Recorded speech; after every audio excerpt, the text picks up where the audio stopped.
In this video, I'm going to show you how to make a very simple wrist corsage using the Sugar Plum Kit from FiftyFlowers.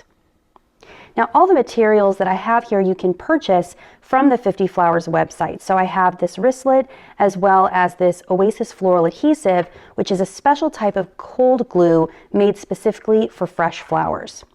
Now, I'm going to take a simple little jar and just uncap my glue and set it upright. This glue has a tendency to spill out, so this will help make sure that my glue stays in the tube when I don't need it. To get started, I'm going to take the ends of the wristlet and just roll them up inside of themselves and work on this surface. I'm also going to take a little bit of glue right here in the center. You don't want to squeeze too hard, very gently, and I'm just going to get a little bit of glue started here on the wrist corsage. Now, the glue takes a few minutes to get tacky, and as I work, I'm going to just remove any excess glue on the outside of my tube. So I keep some little paper towel strips handy nearby. All these flowers are selected from the kit, and I just chose one simple rose, a few little buds from the small carnations. I love this variety. A few little leaves that I trim the edges of, and some little delphinium florets as well as the little buds. Now I'm preparing my rose just by cutting all the way down, removing any of the greenery on the base, and I'm going to place it in the dead center here. Now you don't have to do that, you can place it gently off to the side. If you're not using this kit, I highly recommend using a flower like a ranunculus or spray roses. Those tend to work really well. They're small, pretty lightweight, but with this kit, this is a beautiful colored rose. And if you want something a little bit more traditional looking, using a nice big rose like this is a great option.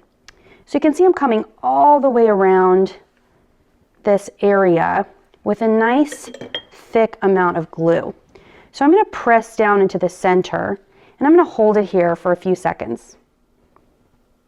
I want to make sure that this takes about 30 to 60 seconds to cure and to harden off. Now it's still going to take a little time, but I want to just give it a chance to really stay put being my central flower.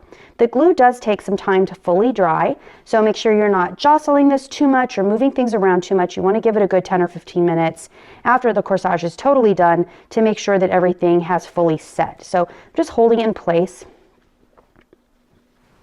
I'm going to start placing some of these little white carnations on either side. Now I'm going to create a little bit more of a symmetrical look here. I'm gluing on both sides of this green part just to make sure that I have lots of points of contact for my glue. I'm also ensuring that I glue the end of the flower where I've snipped it from the stem. This is just going to help any moisture stay intact as well inside the stem. I'm going to do one on that side, one to the left, and now one to the right, holding it in place again just for a few seconds while the glue starts to adhere. Now I don't like touching this glue. It's hard to get off your fingers. So use a little stem left over from your kit and just gently press it down. Again, we're trying to make contact with as much of the wrist corsage as we can. You can see how quickly this can come together. Typical wrist corsages require lots of taping and wiring, but this glue really enables us to make quick work of corsages. The rose has a bit of a high profile, so it's okay to build up a little bit. I'm going to be covering my mechanics with the leaves and finishing with the delphinium, so I'm not too worried about the gluey parts that you can see right now. Again, making sure to glue that little end. Stacking this right on top of the other one here. You can see I'm pressing it all the way up against that rose. Now, obviously the sides here don't look pretty or finished, but that's okay. We're going to come in with our delphinium and our leaves and start to finish this off. Remove any excess foliage, and don't squeeze too hard here. Just a little bit does the trick, but I do want to go all the way around and along the tip. So I'm going to use this kind of strategically here, just along the sides and on top of that carnation, checking both sides just to see what part would benefit most from this large cluster. I think that'll do it right there. Tucking it nice and deep, that's going to help us cover our mechanics and so that only the wearer of this corsage can see flowers.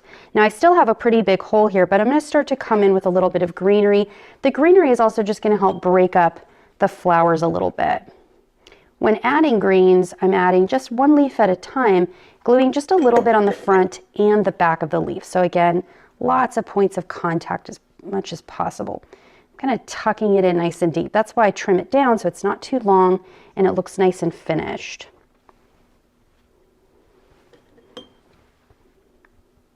Try stacking leaves one on top of the other. Maybe a little bit of a bigger one further out, maybe a smaller one right on top. What I love about this glue is you can get different angles. A little bit harder to do that with tape and wire on this type of corsage, but I want this guy to come up just a little bit, so I'm kind of gluing him to the rose petal there so it sticks up a little bit higher. Creates a little dimension, which is nice. So some nice dimension there. I'm going to come along the side here. See a little tiny hole, a little opportunity to add a bit more glue in that little spot there. So I'm going to squeeze a little bit more in there.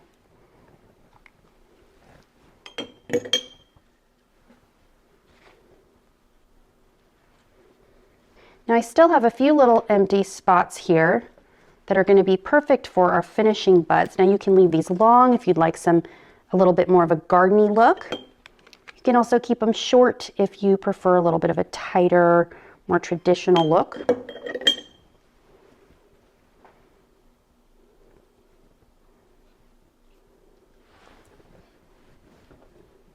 I'm going to let one or two of these float out just a little bit. If you prefer using ribbon in your wrist corsages, just simply make a little loop or two here or there and plug it in. You don't need an entire bow when you're designing in this way. And that little bit of ribbon can help it look like the ribbon was inside of the wrist corsage, but it just gives you the illusion of that. So I'm going to let this sit out and cure for 10 or 15 minutes before I put it in the refrigerator. Once your corsage has dried and cured, you just check it and make sure that all the edges are covered and clean. You can try it on by placing it on your wrist, but it's nice and secure. The fastest and easiest way to make sure that this stays hydrated is just to get a simple little Tupperware, place a wet paper towel inside. You can stick it straight up if it's tall enough, or just set it on its side, and close it, place it into your refrigerator.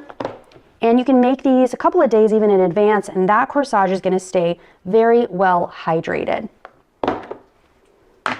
Take it out and you're ready to go. So this has been a simple DIY corsage using all of the mechanics and flowers from 50 Flowers.